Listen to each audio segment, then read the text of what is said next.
협상이 만약에 실패하면 어떻게 될까요? 10월, 11월에 미국 정부에서 쓸 수 있는 돈이 아주 바닥이 나는 거예요. 그러면은 세금도 줘야 되고 쓸 돈도 많은데 미국 정부가 디폴트가 나겠죠. 자, 그렇게 되면 어떻게 될까요? 주시장을 폭락을 합니다. 근데 여기 하나 더, 피치, S&P 뭐 이런 신용평가기관 애들이 미국 정부가 이렇게 안 좋으니까 국채에 대해서 신용등급을 강등을 할 겁니다. 그러면 추가로 주식시장이 더 폭락을 하겠죠. 자, 우리는 미리 현금을 준비하든가 아니면 주식을 매도해서 안전자산으로 옮겨가야 될까요? 자, 그런 거 없어요. 확실히 말씀드리는데 만약에 그런 일 생겨서 주식시장이 폭락을 하면 반드시 저점에서 주식을 매수를 하셔야 돼요. 네, 안녕하세요. 피셔인베스트 피셔입니다. 현재 미국 정부가 부채가 굉장히 많아요. 미국 부채가 뭐냐? 국채 발행한 거예요. 미국 정부가 국채를 찍어내고 미 연준이라는 이런 연방준비은행이죠. 이건 민간은행인데 뭐 그렇다 그래서 정부랑 전혀 연관이 없는 건 아니고 정부의 통제를 받는 민간은행이에요. 이 얘기까지 하다 보면 너무 시간이 길어지고 많이 얘기가 나온 부분이니까 굳이 이런 얘기까지는 할 필요는 없는데 어쨌든 지금 미국 정부가 발행한 국채가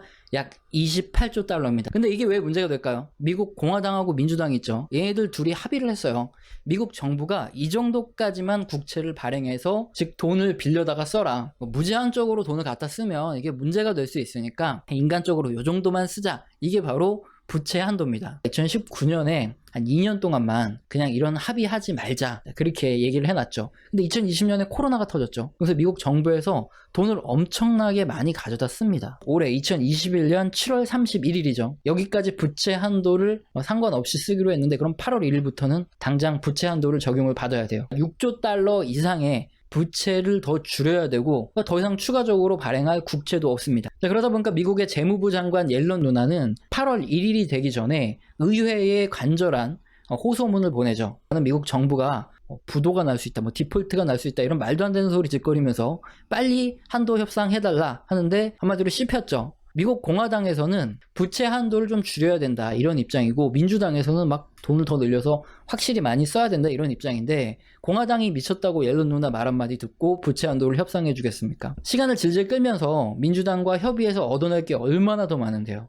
씨알도 안 먹히는 이런 소리를 옐런 누나가 했다가 가볍게 개무시 당했고요. 근데 옐런 누나는 왜 하필이면 8월 1일이 되기 전에 이런 서한을 보냈을까요? 8월에 의회가 휴회를 합니다. 그러다 보니까 9월 1일부터 한도 협상이고 뭐고 할 수 있어요. 8월 내내 부채 한도 협상에 대한 얘기가 나올 텐데 확실한 결론이 없습니다. 8월에는 신경을 꺼두셔야 되는 거고요. 그럼 이제 앞으로 어떻게 될까? 미국 정부는 무슨 돈으로 공무원들 월급도 줘야 되고 정부가 써야 할 돈 있잖아요. 이 돈을 어떻게 쓸까? 이 고민하는데 걱정을 할 필요가 없어요. 특별 조치라는 것도 있고 미국 정부가 가지고 있는 현재 현금이 한 4,500억 달러 이상 있기 때문에 이 돈으로 일단 버틸 수 있습니다. 특별 조치라는 건 뭐냐? 퇴직 공무원 연금이라든가 아니면 장애인 연금을 더 이상 정부가 내지 않는 거예요. 그리고 증권투자기금, 뭐 외환 안정기금 여기에도 돈을 안 내고 이런 식으로 줄이면 한 3,400억 달러 이 정도를 아낄 수 있다고 합니다. 현금 있는 것까지 포함해서 대략적으로 한 8천억 달러 정도 이 정도 있으니까 못해도 10월, 11월까지는 버틸 수 있는 거죠. 근데 10월 1일에 목돈이 나갈 게 있어요. 국방퇴직연금 관련해서 그리고 헬스케어 관련해서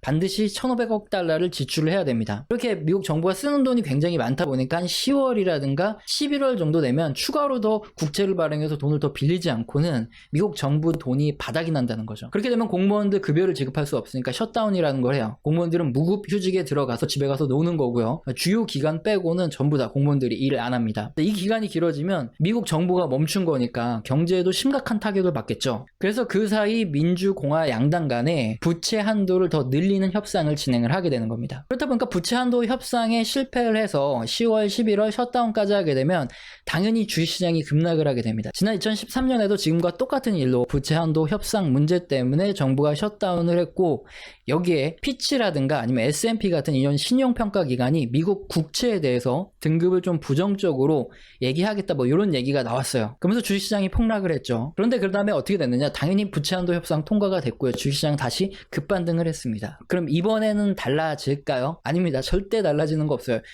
만약에 이 문제 때문에 폭락을 하게 되면 여러분들 반드시 주식을 매수를 하셔야 돼요. 왜 그런가 이유를 설명드리면 지금 블루 웨이브 상황입니다. 하원, 상원 그리고 대통령까지 전부 다 민주당이 휩쓸고 있어요. 최악의 경우에는 단독으로 민주당이 부채 한도 협상을 통과를 시켜서 굉장히 높게 부채 한도를 올려놓을 겁니다. 그렇게 되면 공화당이 앞으로 모든 일에 대해서 사사건건 굉장히 반대를 크게 할 거기 때문에 적당한 선에서 합의를 하려고 하겠죠. 근데 공화당이 원하는 건 뭐냐면은 바이든 정부가 돈을 너무 많이 쓴다는 거예요. 그래서 이 부분에 대해서 우리가 앞으로 협의를 해 나가면서 좀 줄이자, 이 부분을 얻어내고 부채 한도를 협상해 줄 가능성이 굉장히 큽니다. 제가 왜 이렇게 강하게 말씀을 드리냐 하면은 주식을 시작한 지 얼마 안 되신 분들, 아니면 미국의 과거 역사를 잘 모르시는 이 경제 초보자님들은 부채 한도 협상 이슈 또는 뭐 신용등급 강등 이슈가 나오게 되면은 주식시장이 급락을 하는데 이때 겁에 질려서 매도를 하게 돼요. 자, 왜 이런 일이 발생하냐면은 헤지펀드부터 기관들이 풋을 미리 투자를 하는 거죠. 주가가 떨어지면 돈을 벌도록 옵션 선물을 투자를 해놓고 그 다음에 현물을 팔아서 주식시장을 급락시킵니다. 그 다음에 여러 가지 뉴스를 흘리죠. 뭐 경제가 망가질 거라는 등, 뭐 달러 패권이 붕괴될 거라는 등, 미국이 뭐 무너질 거라는 등 헛소리를 짓거립니다. 그렇게 되면은 공포에 질려서 사람들이 주식을 매도하기 시작하고요. 그러면 주가가 굉장히 큰 폭으로 하락하면 지들은 선물 옵션으로 수익 난 거로 밑에서 쓸어 담고 있는 거죠. 그때. 그래서 우리 개미들의 돈을 다 털어가는 겁니다. 그래서 여러분들께 강력하게 말씀드리는 게, 만약에 부채 한도 협상 이슈라든가 뭐 디폴트 이슈, 아니면 셧다운 이슈, 또는 미국 국채에 대한 신용등급 강등 이슈로 주식시장이 폭락을 하게 되면 저점에서 반드시 주식을 매수하면 그 다음에 급반등할 가능성이 아주